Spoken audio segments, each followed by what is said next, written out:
We're in it, gang. A historic shift is unfolding all around us. The fall of globalism, the rise of a new conservative age, and I explain exactly what's happening and why in my most important book yet, America Awakened. This book gives you the full picture, how we got here, what it means, and what you need to know to be on the right side of history. So don't wait. Go to americaawaken.us and join the early access list today. The next chapter has already begun.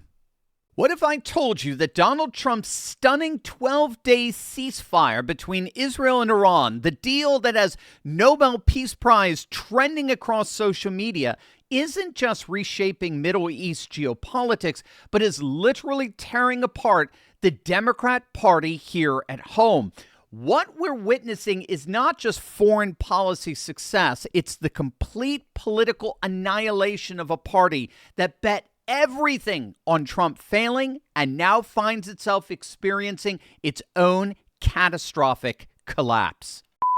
Hey gang, it's me, Dr. Steve, your Patriot Professor, here to help you make sense of it all. So if you want a front row seat on how you are changing the world in ways you never even imagined, make sure to smack that bell and subscribe button. Just 90 days into his second term, Donald Trump accomplished what foreign policy experts deemed impossible, brokering a ceasefire between Israel and Iran after the most intense conflict in decades. The 12-day war, as Trump officially dubbed it, began with coordinated U.S.-Israeli strikes on Iranian nuclear facilities at Fordow, Natanz, and Isfahan, strikes that fundamentally crippled Iran's nuclear program. Now, when Iran retaliated by launching missiles at the U.S. Air Force Base in Qatar, most observers predicted an escalating regional catastrophe. However, Trump brilliantly leveraged America's demonstrated military superiority to bring both sides to the negotiating table, announcing yesterday on Truth Social, "Congratulations to everyone. It has been fully agreed by and between Israel and Iran that there will be a complete and total ceasefire." Now, of course, as we know today, that ceasefire is tenuous for sure. But the very fact that just hours after the United States bombing raid over the weekend that purportedly destroyed Iran's nuclear capabilities, the very fact that that would result in at least a semblance of ceasefire rather than escalation is strategic brilliance at its most undeniable. This is the Trump doctrine in a nutshell. It's the stick and the carrot. He uses the stick as a goad to prod the otherwise reluctant nation into accepting a very generous carrot. So Trump is not interested in regime change. He's not interested in nation building or prolonged wars. He uses the overwhelming power and might of the United States military to goad the other side into submitting to very generous and lucrative terms that promise long-lasting peace. The carrot and stick approach promises to keep America out of prolonged wars involving troops and tanks. This is the Trump doctrine. But here is where the story takes its most fascinating turn. While the world celebrated potential peace, the Democrat Party imploded in real time, revealing the intellectual and moral bankruptcy that has driven their approval ratings to historic lows.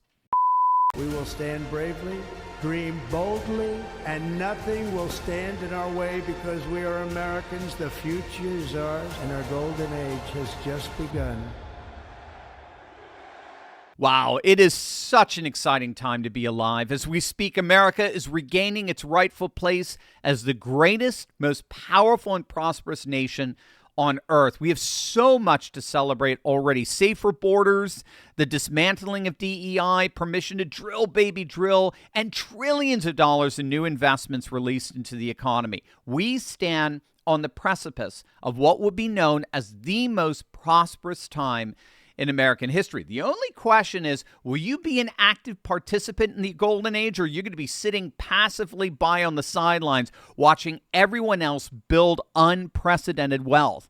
Well, if you want to be part of the former, then I urge you to join me and my good friend Mark Wilburn at the Golden Age Summit on Thursday, June 26th at 4 p.m. Eastern. Mark is a stock market expert whose recent recommendations have led to returns of over 200%. He's an amazing teacher and has a knack for demystifying the market so that everyday Americans could participate in this golden age we're now in. But don't wait. Seating registration is limited, so click on that link below right now. Register today, and I'll see you for an event that promises to change your life.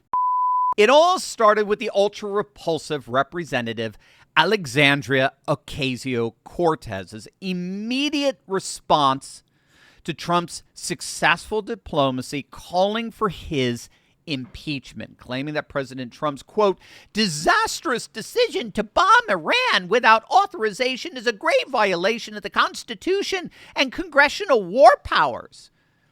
Now, she was obviously oblivious to the irony of calling what ended up being a successful peace negotiation disastrous. And then even more damaging for Democrats was Senator John Fetterman's public demolition of AOC, calling her impeachment demand absurd and political theater at its most cringe. Note, this was not just policy disagreement between two Democrats. It was a sitting Democrat senator publicly humiliating the progressive wing's leading voice, exposing the party's fundamental dysfunction. And now the polling data is revealing a party experiencing complete systemic collapse. The latest Quinnipiac University poll shows Democrats in Congress with just 21% approval, matching an all-time low since Quinnipiac University first asked this question of registered voters back in March of 2009. Even more devastating, 53% of Democrats themselves disapprove of their own party's congressional performance. The Iran ceasefire merely accelerated an already catastrophic trend. CNN polling shows the Democrat Party's favorable ratings at a record low of 29%, down 20 points from January of 2021. NBC found even worse, 27%, the party's lowest rating in NBC News polling dating back to 1990. Rasmussen went further, showing Democratic approval plunging to just 26%. Now, part of the incoherence here for the Democrats is that while the majority of their own party wants them fighting Trump, wants them effectively resisting Trump, the vast majority of voters as an aggregate, so Republicans, independents, moderate, centrist Democrats, or what's left of them, they want the Democrats, overwhelmingly, they want the Democrats working constructively with Trump. After all, that's why they all got voted in, right? They were all elected to work together constructively for the betterment of the country and our lives. And yet, precisely because the party is finding itself in this existential crisis, this political decline, it's deferring to its most radical wing. That's what happens when parties are in a decline. They end up deferring to the wing of the party that's their diehards, their most rabid, radical, faithful cohorts, as it were. Consider, for example, the political mathematics here. So while Fetterman and others, like other Democrats, like Representative Josh Gottheimer, they broke ranks and supported Trump's decisive action against Iran over the weekend, they found themselves immediately ostracized, isolated within their own party. Their praise for Trump made them pariahs among progressive activists who demand ideological purity and loyalty over practical results. And so what we're seeing here is yet the latest, contemporary example of a historical pattern that's played out recursively throughout history.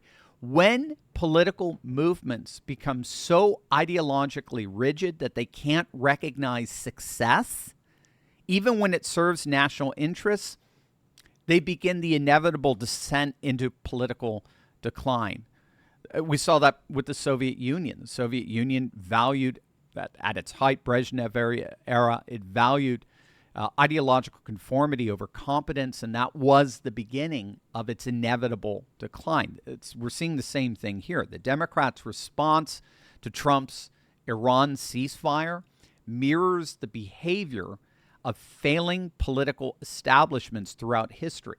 So they would rather see, in the end, they would rather see America fail than admit that their opponent, in this case Trump, succeeded. And it's damaging their brand beyond repair. Now, for patriots, for MAGA loyalists, for those who love faith, family, and freedom, this moment represents, frankly, unprecedented opportunity. Trump's Iran success demonstrates that principled leadership backed by strength can achieve what the foreign policy establishment deemed impossible. More importantly, it reveals the Democrat Party as fundamentally unserious about governing, with Democrats at just 21% congressional approval and even the vast majority of their own voters, in effect, abandoning them. With that in place, with those dynamics behind us, the 2026 midterms could deliver historic gains for Republicans when even Democratic strongholds show erosion, with approval at just around 31% for Democrats in urban areas. The traditional electoral map becomes quite fluid in that context. Trump's foreign and domestic policy successes, combined with Democratic dysfunction, create space for a lasting political realignment. Americans want leaders who can deliver results, not ideological purity tests.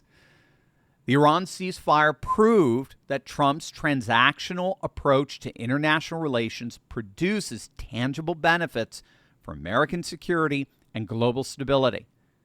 And so as Nobel Peace Prize continues trending on social media in response to Trump's diplomatic achievement, we are witnessing more than just a foreign policy success.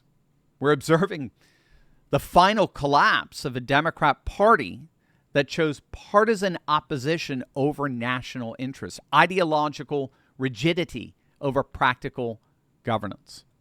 The Iran ceasefire didn't just bring peace to the Middle East, it brought political clarity to America.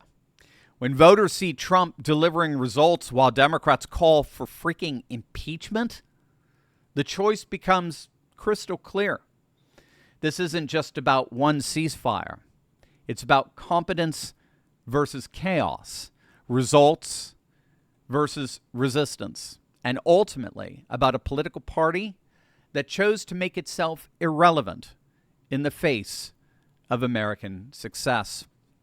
For conservatives, the message is clear.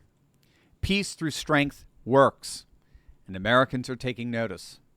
The future has never looked brighter.